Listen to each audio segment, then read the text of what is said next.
American president Donald Trump ഉയർത്തുന്ന തീവ്ര ഭീഷണികളെ മുഖവിലക്കെടുക്കാതെ യൂറോപ്യൻ യൂണിയനുമായി സഹകരിക്കാൻ ഇന്ത്യ ഒരുങ്ങുകയാണ്. ലോകത്തെ ഏറ്റവും വലിയ സാമ്പത്തിക കരാറുകളിലൊന്നായ ഇന്ത്യ യൂറോപ്യൻ യൂണിയൻ സ്വതന്ത്ര വ്യാപാര കരാർ ഉടൻ യാഥാർത്ഥ്യമായേക്കും. ലോകത്തെ മൊത്തം ആഭ്യന്തര ഉൽപാദനത്തിന്റെ 4/1 വിഹിതം കൈകാര്യം ചെയ്യുന്ന കരാറിനെ എല്ലാ കരാറുകളുടെയും മാതാവെന്നാണ് വിശേഷിപ്പിക്കുന്നത്. ചില കാര്യങ്ങളിൽ കൂടി സമവായത്തിലെത്താനുണ്ടെങ്കിലും കരാർ ഒപ്പുവയ്ക്കപ്പെടുമെന്നാണ് പ്രതീക്ഷിക്കുന്നത്. റിപ്പബ്ലിക് ദിന പരേഡിൽ EU നേതാക്കൾ മുഖ്യാതിഥിയായി പങ്കെടുക്കുന്ന സാഹചര്യത്തിൽ ജനുവരി 27-ന് കരാർ ഒപ്പിടുമെന്നാണ് റിപ്പോർട്ടുകൾ. ഇന്ത്യ EU സ്വതന്ത്ര വ്യാപാര കരാർ വലിയ മാറ്റങ്ങൾക്ക് കാരണമാകുമെന്നാണ് പ്രതീക്ഷിക്കപ്പെടുന്നത്. 200 കോടി ജനങ്ങളും ലോക GDP-യുടെ കാൽഭാഗവും വരുന്ന വിപണി ഇരുവർക്കുമായി തുറന്നു കിട്ടുന്നതോടെ കളി മാറുമോ എന്നാണ് ലോകം ഉറ്റുനോക്കുന്നത്. ഇന്ത്യയുടെ ഏറ്റവും വലിയ വ്യാപാര പങ്കാളികളിൽ ഒരാളാണ് യൂറോപ്യൻ യൂണിയൻ. കോവിഡ് കാലത്തെ ഇടിവിന് ശേഷം ഇരുവരും തമ്മിലുള്ള വ്യാപാരത്തിൽ വ്യക്തമായ വളർച്ചയുണ്ടായിട്ടുള്ളത്. 2024-ൽ മാത്രം 120 ബില്യൺ യൂറോയുടെ വ്യാപാരമാണ് ഇരുവർക്കുമിടയിൽ നടന്നത്. ഇന്ത്യയുടെ മൊത്തം കയറ്റുമതിയുടെ 17% ഇത്. മറുവശത്ത് EUവിന്റെ 9ാമത്തെ വലിയ വ്യാപാര പങ്കാളിയാണ് ഇന്ത്യ. 2024-ൽ EUവിന്റെ മൊത്തം വ്യാപാരത്തിന്റെ 2.4% മാത്രമായിരുന്നു ഇന്ത്യയുടെ പങ്ക്. അമേരിക്ക, ചൈന, UK എന്നിവരുമായി താരതമ്യം ചെയ്യുമ്പോൾ വളരെ പിന്നിലാണെങ്കിലും കഴിഞ്ഞ ദശകത്തിൽ EUവും ഇന്ത്യയും തമ്മിലുള്ള വ്യാപാരം ഏകദേശം 90% വർദ്ധിച്ചത്. പെട്രോളിയം ഉൽപ്പന്നങ്ങൾ, സ്മാർട്ട് ഫോണുകൾ ഉൾപ്പെടെയുള്ള ഇലക്ട്രോണിക്സ്, തുണിത്തരങ്ങൾ, യന്ത്രങ്ങൾ, രാസവസ്തുക്കൾ, ഇരുമ്പ്, ഉരുക്ക്, രത്നങ്ങൾ, ആഭരണങ്ങൾ, ഫാർമസ്യൂട്ടിക്കൽസ്, ഓട്ടോ പാർട്സ് എന്നിവയാണ് ഇന്ത്യ പ്രധാനമായും EUവിലേക്ക് കയറ്റുമതി ചെയ്യുന്നത്. EUവിൽ നിന്നുള്ള ഇന്ത്യയുടെ പ്രധാന ഇറക്കുമതിയിൽ യന്ത്രങ്ങൾ, വിമാനങ്ങൾ, ഭാഗങ്ങൾ, ഇലക്ട്രോണിക്സ്, മെഡിക്കൽ ഉപകരണങ്ങൾ, ശാസ്ത്രീയ ഉപകരണങ്ങൾ, പരുക്കൻ വജ്രങ്ങൾ, രാസവസ്തുക്കൾ, പ്ലാസ്റ്റിക്കുകൾ, കാറുകൾ, ഓട്ടോ ഘടകങ്ങൾ എന്നിവ ഉൾപ്പെടുന്നു.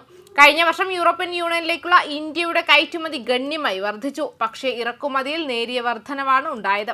2024-ൽ 71.3 ബില്യൺ യൂറോയുടെ ഉൽപ്പന്നങ്ങളാണ് കയറ്റുമതി ചെയ്തത്. അതേസമയം EUവിൽ നിന്നും 48.8 ബില്യൺ യൂറോയുടെ സാധനങ്ങൾ ഇന്ത്യ ഇറക്കുമതി ചെയ്തതായാണ് കണക്കുകൾ സൂചിപ്പിക്കുന്നത്.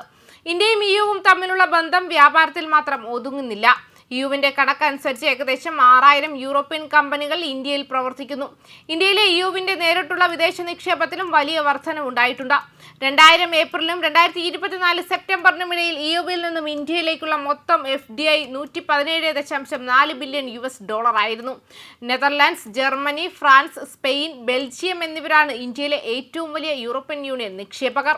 ഇതേ കാലയളവിലെ ഇന്ത്യയുടെ EUവിലേക്കുള്ള വിദേശ നിക്ഷേപം ഏകദേശം $40.04 ബില്യൺ ആയിരുന്നു.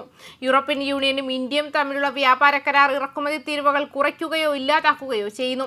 ഇതിരു കൂട്ടർക്കും വിപണികളുടെ വിശാല അവസരങ്ങൾ തുറന്നിടുന്നു. സാങ്കേതികവിദ്യ, ഫാർമസ്യൂട്ടിക്കൽസ്, ഓട്ടോമൊബൈൽസ്, തുണിത്തരങ്ങൾ, സ്റ്റീൽ, പെട്രോളിയം ഉൽപ്പന്നങ്ങൾ, ഇലക്ട്രിക്കൽ മെഷീനറികൾ തുടങ്ങിയ മേഖലകൾക്ക് കരാർ ഗുണം ചെയ്യുമെന്ന് പ്രതീക്ഷിക്കുന്നു. EUവിനെ സംബന്ധിച്ചിടത്തോളം ഇന്ത്യ സുപ്രധാന പങ്കാളിയാണ്. ചൈനയോടുള്ള അമിത ആശ്രിതത്വം കുറയ്ക്കാനും വിശ്വസ്തരായ പങ്കാളികളുമായി സഹകരിക്കാനും ഇന്ത്യയുമായുള്ള സഹകരണം അവർക്ക് സഹായകമാകും. കയറ്റുമതി വർദ്ധിപ്പിക്കാനും ഉൽപാദന ശൃംഖലയിൽ മുൻനിരയിലെത്താനും ഇന്ത്യക്ക് കരാർ സഹായകമാകും. അമേരിക്ക ഏർപ്പെടുത്തിയ ഉയർന്ന താരിഫുകളുടെ ആഘാതം കുറയ്ക്കാൻ ഇന്ത്യയെ കരാർ സഹായിക്കും.